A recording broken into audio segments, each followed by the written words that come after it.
suite à tout ce qui s'est passé ce matin. Nous ne pouvons pas laisser couler tout le week-end sans vous dire ce qui s'est passé. Bien sûr, certains d'entre vous étaient sur les lieux, mais nous voulons vous dire, après avoir eu tous les échos, tous les rapports sur la question, nous voulons à brûler pour point et à ce niveau-ci nous dire ce que nous pensons. La première chose que je voudrais vous dire, c'est que ce matin, j'ai croisé une marche qui est une marche du M150, mouvement proche du pouvoir, que j'ai croisé sur le boulevard Yaléman, qui venait de la colonne de la paix. Je les ai croisés au niveau du garage central qui montait. Une marche encadrée par des fourgons de police de gendarmerie. Évidemment, marche paisible où il ne se passait rien du tout. J'ai tourné au niveau de boulevard de la Cara pour aller sur les lieux de marche. Quelle fut ma surprise de ce que j'ai vu? Vous savez, c'est parce que, surprise parce que j'avais fermé mon téléphone le matin,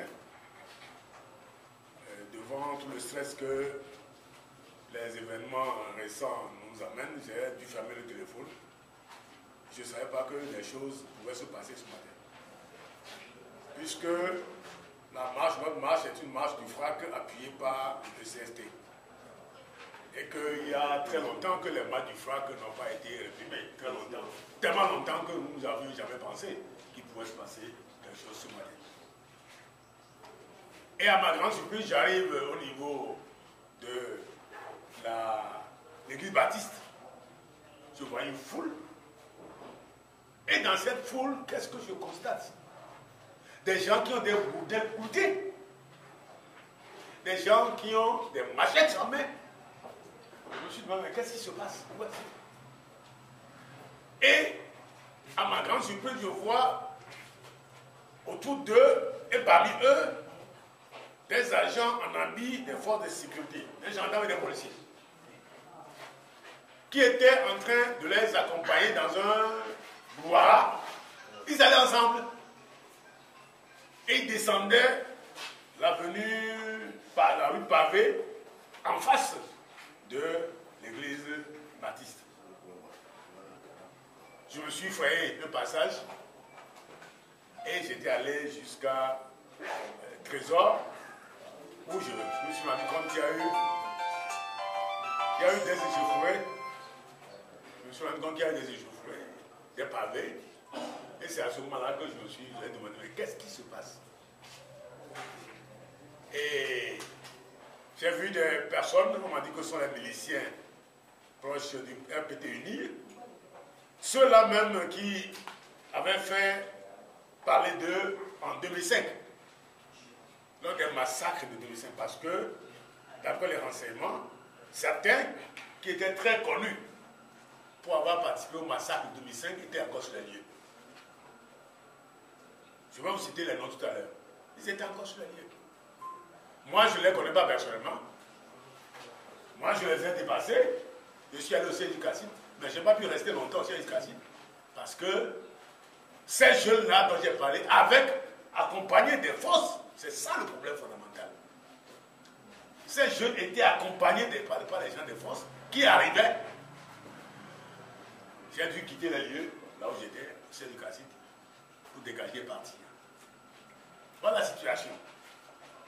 Il s'agit, dans ce cas, d'un acte prémédité. Prémédité puisque, d'après mes renseignements, hier, ils s'étaient réunis et ils ont planifié ce qu'ils devaient faire ce matin. Ils sont séparés, à 22 heures. Et là où ils ont planifié tout ce qu'ils devaient faire. Donc c'est un acte prémédité. Un. Deuxièmement, c'est un acte qui a été perpétré pendant plusieurs heures avec la complicité active. Je dis même passive. Parce qu'au départ, il y avait une complicité passive des forces, mais après, c'est une complicité active et une participation de ces forces-là à ce qui s'est passé, ce qui est inadmissible.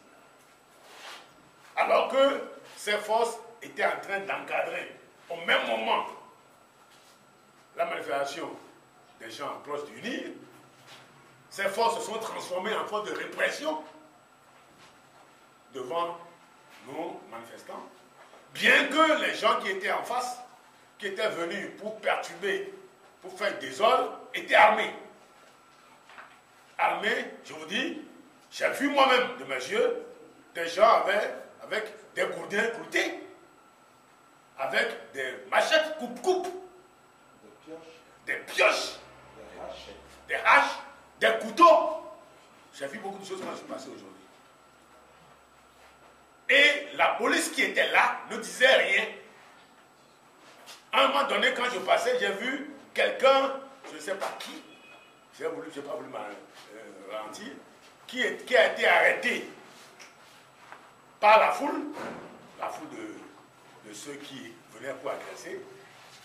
Et ils étaient entourés par des agents, des policiers, je ne sais pas si c'est des policiers ou des gendarmes, mais c'est ensemble qui tiraient, qu'on traînait la personne qui était arrêtée. Qui c'est, je ne sais pas. Je ne peux pas vous dire qui. Donc, cet acte est inqualifiable par rapport à ce que le pouvoir ose appeler dialogue qui s'est tenu ces jours-ci. Est-ce qu'on peut avoir un tel comportement après ce que le dialogue de l'État, le gouvernement a pu dire, a pu appeler dialogue, a pu appeler consensus, a pu appeler recommandation ici d'un consensus qui veut appliquer? Est-ce que cela est possible? C'est inimaginable. Vous savez,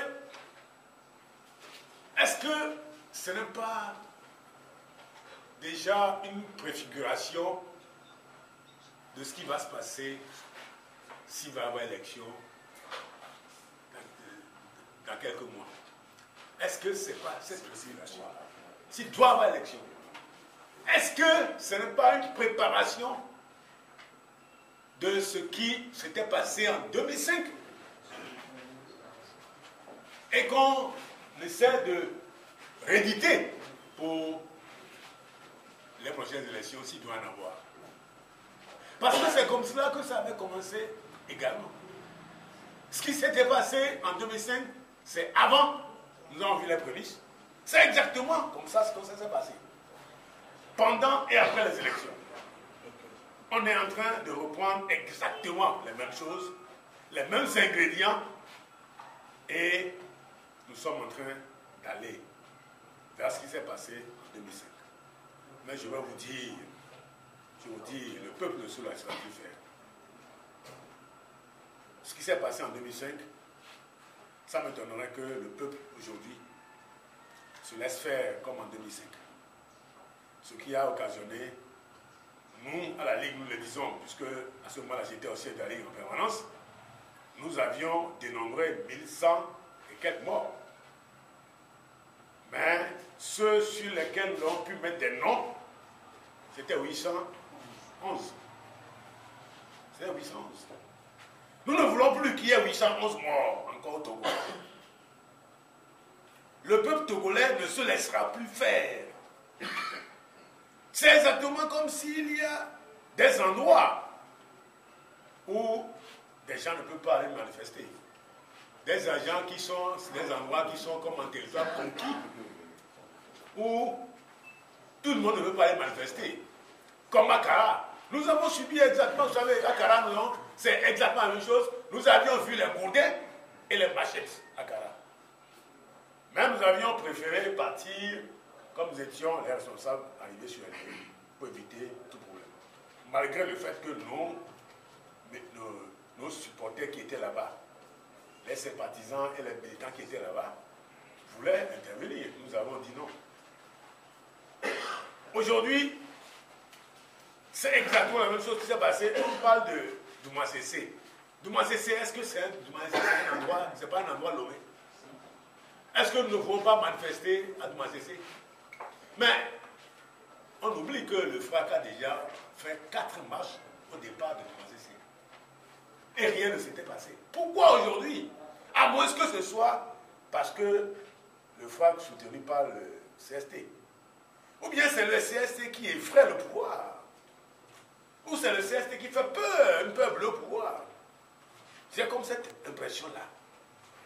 Parce qu'il n'est pas possible que le FRAC ait organisé quelque chose 4 fois dans le même quartier, avec le départ du même endroit, et qu'il ne se passe rien.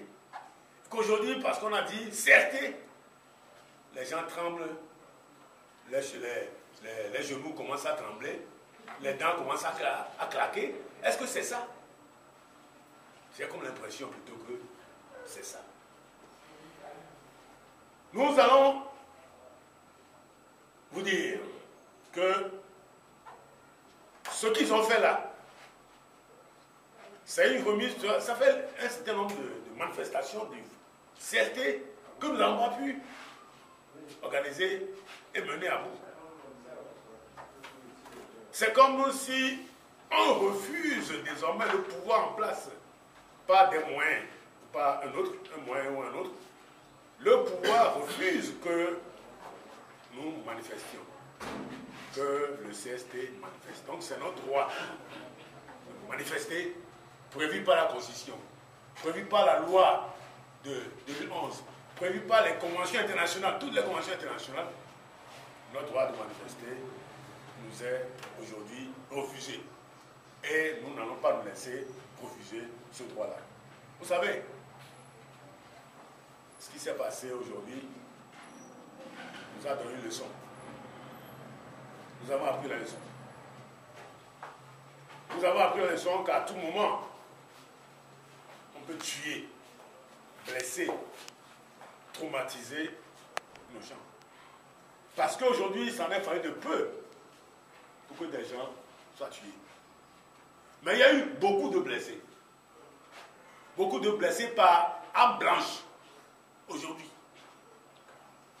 Une quarantaine de blessés par arme blanche. Devant les forces de sécurité. Vous voyez ce qui est grave. Et on parle de dialogue. Et on parle de consensus. Et on parle de réconciliation. Et on parle de pardon. Ceux qui sont en face, qui organisent ça, parlent de réconciliation, parlent de pardon, parlent de consensus. Mais ils se moquent du peuple togolais. C'est pour cela que nous disons de nouveau que ces gens sont disqualifiés totalement pour nous gouverner. On ne peut pas avoir des gens comme cela gouverner un pays, c'est pas possible. Ce matin, dans un débat à l'UBC, le ministre Bawala affirmait tout de go que tout va bien au Togo. Mais ce qui m'a fait sortir de mes gonds ce matin, nous étions à deux, pendant 1 heure, devant la BBC ce matin. Et il a dit, sans rigoler, sans sourciller, que tout va bien au Togo, qu'il n'y a pas de crise, qu'il n'y a que des difficultés, quelques difficultés. Voilà ce que Bawala a dit ce matin. Je me suis fâché et je lui ai dit des choses. Vous savez, quand je me fâche, c'est difficile. Même si c'était en direct, c'est difficile que je puisse, en me fâchant, on puisse m'arrêter. Bon, donc, il a dit que ça allait bien, que nous étions dans un état de droit. Et j'ai dit, mais est-ce que dans un état de droit, on s'assoit sur les lois? Est-ce que dans un état de droit, quand la Cour suprême prendra une décision, on ne l'exécute pas? Est-ce que c'est un état de droit, ça? J'avais commencé à dire que bon, ils ont dû quitter et me redonner l'antenne. On dit que tout va bien et que depuis que Fort est là, tout va mieux que depuis que le Togo existe. Voilà. Depuis que Le Togo existe depuis son indépendance, c'est maintenant que le Togo va, c'est après, ben voilà, tout se passe bien. Et pendant qu'il disait cela, on était en train de blesser, d'agresser, de s'asseoir sur nos droits de manifester, de blesser, d'agresser les manifestants avec des goudets, des machettes, des pioches, des haches. Il y avait des petites hachettes qu'ils avaient. Des coupes-coupes, des cordelettes. Ceux qui étaient les moins armés avaient des cordelettes. Et on dit que ça va bien. Cela est inadmissible. C'est pour ça que nous faisons appel à toutes les organisations internationales de prendre conscience de ce qui se passe au Togo. Parce que la dernière fois, on a organisé un simulacre de manifestation, de concertation, de dialogue, et c'était en présence de l'Union européenne et de PNUD. Et le pouvoir utilise cette présence comme une caution de ce qu'ils ont fait. Et ils s'en glorifient. Ils font référence à ça, à la présence de ces deux organisations internationales. Nous demandons à ces organisations internationales de prendre conscience de ce qui se passe. De ne plus faire ces choses-là. Parce que dès que cette simulacre de dialogue s'est terminée, voilà ce qui s'est passé. Donc, fort de l'appui de la communauté internationale, voilà ce qu'ils ont organisé ce matin. Nous faisons appel à ces organisations pour qu'elles prennent enfin conscience des dangers que le Togo court. Des dangers que le Togo court. Nous demandons maintenant au peuple togolais de demeurer vigilant, de s'organiser pour mettre fin à ce coup de force permanent. Parce que là, ce matin, c'était un coup de force. Coup de force. Contre l'utilisation d'un droit fondamental. Coup de force. Forfaiture de la part des forces de sécurité. Ils sont là pour assurer la sécurité des manifestants, puisque nous avons fait toutes les formalités nécessaires. Or, ils se retrouvent avec des miliciens armés pour réprimer la manifestation de l'opposition. Forfaiture. On laisse les hommes manifester. Nous prenons à témoin la communauté internationale du Togolais. Nous faisons responsable le gouvernement togolais pour ce qui s'est passé. Et nous demandons à la population de s'organiser désormais pour que ces choses ne se passent plus. Qu'on ne voit plus ça sur la tête de nos arrières. Nous demandons que devant cette velléité manifeste de ne plus permettre que le CST organise des manifestations, nous demandons à nos populations, aux femmes, aux jeunes, aux vieillards, à tous ceux qui sont appelés à sortir jeudi prochain, de sortir massivement pour contrecarrer ce qui se passe là. Parce que c'est seulement comme cela qu'on peut mettre fin à ça. Pour protester avec ceux qui étaient encore en train d'hésiter, doivent se rendre compte du visage réel de ce gouvernement et sortir pour protester contre ce qui se passe. Ce qui s'est passé ce matin, d'abord, les raisons qui ont poussé les femmes à organiser leur marche, mais nous demandons à tous ceux qui veulent protester contre ce qui s'est passé, parce que ce n'est pas possible que d'un côté, on laisse les gens venir manifester et que de l'autre, on empêche avec des armes qui sont prohibées. Des armes prohibées. Ce n'est pas possible, donc nous demandons que la population sorte massivement demain et le jeudi. Et nous demandons également que les manifestations des 25, 26 et 27 soit l'apothéose. Et que de cette apothéose, nous tirions des éléments nécessaires pour faire partir ce pouvoir, pour dégager ceux qui se comportent de cette façon-là. Et nous devons lutter contre cette velléité du pouvoir d'instaurer un régime de terreur. Vous savez, lorsque le pouvoir de son père a été installé, c'est dans la terreur. Et c'est par rapport à cette terreur qu'on a gouverné le Togo pendant 38 ans. Fort ayant appris la leçon, est en train d'utiliser exactement les mêmes méthodes, installer la terreur pour faire peur au peuple togolais.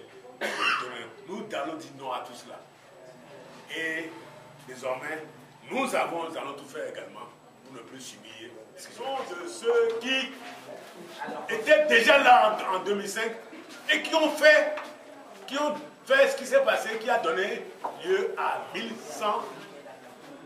Et que moi, il y a 811 morts, 814 morts, dont nous avions parlé.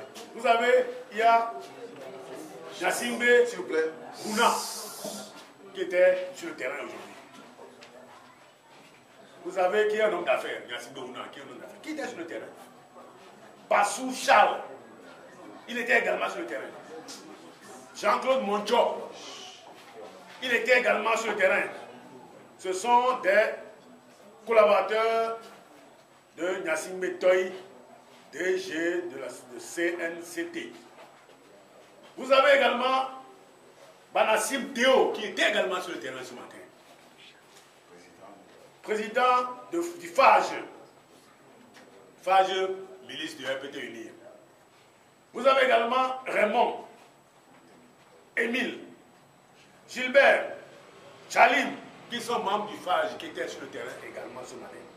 Vous avez le capitaine Akako du SRI, qui était venu également, et qui, contre toute attente, avait donné à boire à ces miliciens dans un bar de la rue.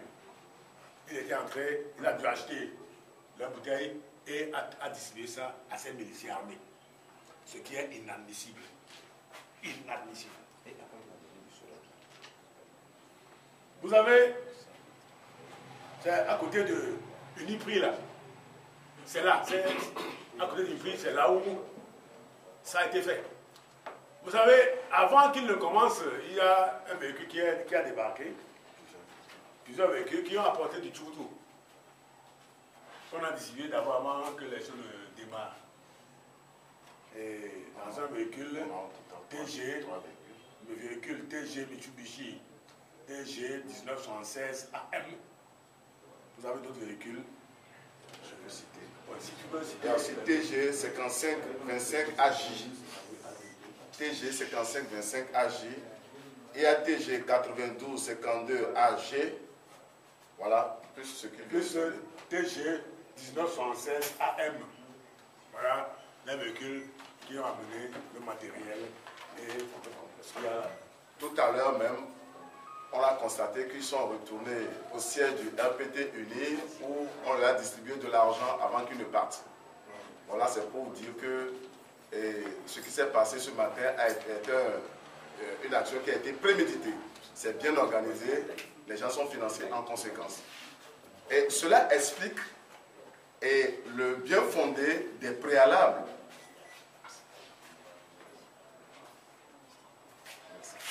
Je disais que cela explique le bien fondé des préalables que le CST a émis avant toute rencontre avec le pouvoir.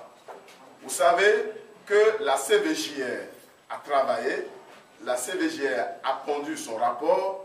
Ceux qui sont intervenus dans le massacre de 2005 ont été nommément identifiés.